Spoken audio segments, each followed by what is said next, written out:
Bukas na ang klinika sa Istrenta, ang kaagapay ng bawat kapamilya sa pag-aalaga ng sarili at kalusugan.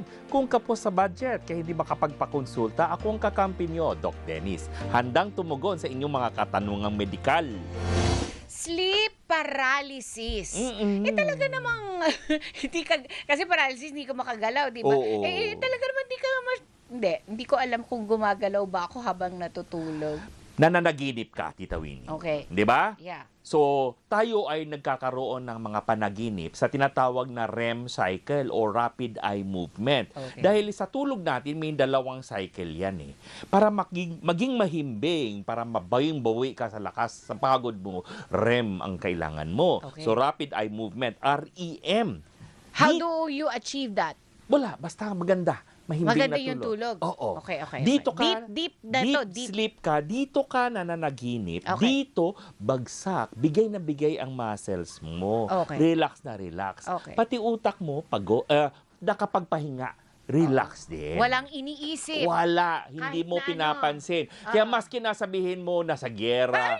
Is that a safe to say na blackout? Parang ganyan? Hindi, kasi Hindi, ano ba eh? gising ka eh. Gising yung utak na umaandar. Okay? It's functioning pala. But Hindi ka makakakilos. Relax na relax ka. Okay. Yun ang tinatawag na recharging state. Okay. Okay? Ito yung estado na nakakabawi ng pagod. Yun bawi ng lakas.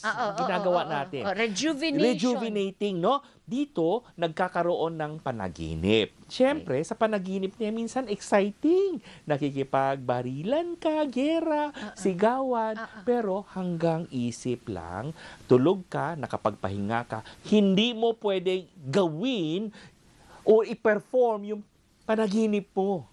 Oo naman. Kaya doon ang state of paralysis. Okay. Okay? Yun ang natural. Okay. Yun ang tama. Okay. Doon, relax na relax ang katawan mo, hindi bumibigay ang muscle mo. Kasi kung ma-perform mo yun panaginip mo, baka manampal ka, hindi ba? Yun.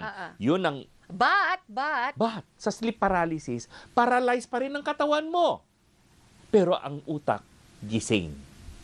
and you think that you are in your dream. Ganon? You are like parang nasa panaginip, pero gising ang utak. Dahil during panaginip, ang utak tulog. Oo. During panaginip, ang utak ay tulog. Yes. Saan galing panaginip? Relax na relax ka pa rin. Okay. Hindi mo gawa ang panaginip. Talagang kusang I-qualify dumarating. natin yun, Doc. Mm-mm. Na ang utak ay tulog pagka nananaginip. Hindi ba gawain din ng utak yung panaginip? Hindi. Hindi. Nasa loob ng utak yan. Physiologic ba? Sabihin natin, siya ay kusang dumarating. Dahil kung gising ang utak mo, kaya mo diktahan anong gusto mong isipin. Di ba? Okay. Kaya hindi mo alam. Ngayong gabi ba, pag natulog ako, mananaginip ako? Hindi natin alam. Alam mo ba kung mananaginip ka, ano ang panaginip mo? Hindi mo rin alam. Pero hindi, yung napapanood ko sa pelikula, Mm-mm. iniisip pa lang niya bago siya matulog. Oo. Ito ang mapapanaginipan ko. Well, sabihin natin, marami kang ini-issue, marami kang iniintindi, maaaring pumasok sa loob ng panaginip mo rin yun. Kaso may magagawa ka ba? Wala. Naalala ko tuloy yung pelikula ni Somewhere in Time. Ayun. Naalala mo? Sige. Somewhere in Time, yung sabi mo nga, panaginip ng misis niya? Or Panaginip niya. Yeah. From Ni before, Superman. di ba? From before. Na gusto niyang bumalik sa Nakilala na itong babae Yes, sa yes, many years Jane or Seymour, another yes. generations ago. Pero hindi niya alam. Parang deja vu. Di ba? Parang kilala kita noon na. Parang totoo. Parang totoo. So, ang panaginip... So, hold on. Oo. Let's go back to yung sinabi mo kanina na ang sleep paralysis, gising ang utak. Yes, Pero hindi gising ka ang utak, pero ang katawan, hindi mo maigalaw. Bakit? Dahil tulog pa ang katawan.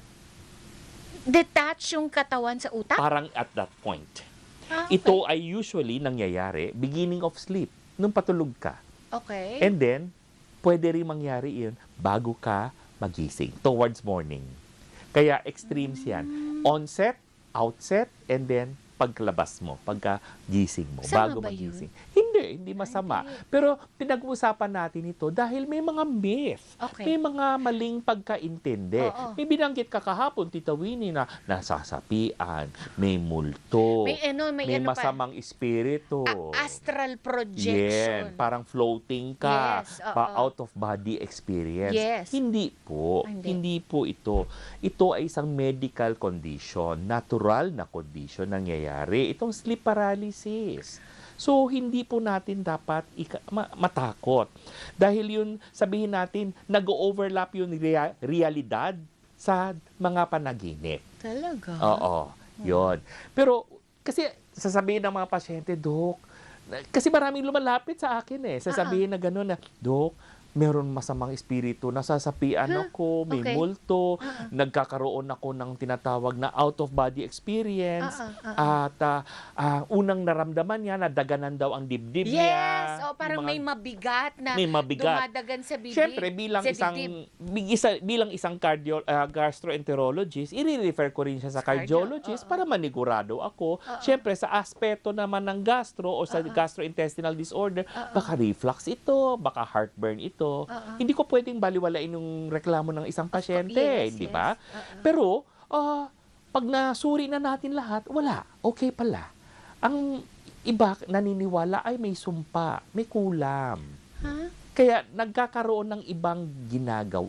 May ginagawa po sila na minsan nakakasama sa katawan. Like? May inom lang kung ano-ano, mga herbal concoctions. Ayun. Pero alam nyo ba, minsan, nagkakaroon tayo ng sleep paralysis dahil sa sobrang pagod ng katawan mo. Sobrang pagod ka or kulang ka sa tulog. Alam mo, ngayon ko lang narinig na may detachment yung katawan sa brain. Kasi di ba sa brain nagsisimula ang actions natin. Pag sinabi ng brain na gawin, gutom ako, gutom ka na, magugutom na ako, kakain na ako, 'di ba? Kailangan mo nang tumayo at maglakad. O, 'di ba? O, gagawin mo 'yon, tatayo ka, maglalakad. Pero conscious awareness kasi yan. Yun. Pero yung sinabi mo kanina na may detachment, nagising na yung utak, pero yung katawan ko tulog pa, kaya hindi magalaw. Kaya hindi mo magalaw, kaya nagkakaroon ka ng akala mo paralyzed ka. Akala mo, hindi mo makuman ng katawan mong kumilos. Yan ang sleep paralysis. But it shouldn't happen longer than... Wala, sandali lang ito. Few minutes lang ito Minutes or seconds? Minutes lang ito. Oo, less than 5 tapos ka na. Di ba? Ang panaginip natin, minsan, sandali lang. Segundo hanggang ilan minuto, pagkagising mo, hindi mo na ma-recall. Minsan, gusto mo pa, ano kaya, sinusubukan mo i-recall. Pero there was a time, Doc, there was a time in my life, several years ago, na napapatuloy ko, nababalikan ko yung panaginip ko. Totoo yun. Totoo yun, nangyayari din yan. Yan ay physiologic, normal na pangyayari din yan. And, sorry, sana meron tayong dream expert ba tawag mo doon? May mga kakilala ako. Diba na? Mag-interpret. Not exactly interpret, but how do you differentiate a dream to just, imagination? Well, it comes into your subconscious. Nangyayari yan. At the back of your mind, meron talagang a bit of reality in it. So, ang ating advice para sa ating audience? Sabihin natin, pag nangyari po ito, huwag magpanik. Huwag mabilis ang paghinga. Focus sa breathing mo. Normal lang, Tapos dahan-dahan natin igalaw ang katawan. Huwag mo pilitin bumangon. Dahan-dahan. Unang galawin mo, mga daliri mo, mga small fingers, mga small muscles, hanggang later on, recovered ka na. Pag halimbawa, madalas nangyayari, tapos merong shortness of breath, should I be going to the doctor already? The shortness of breath is more of a panic situation.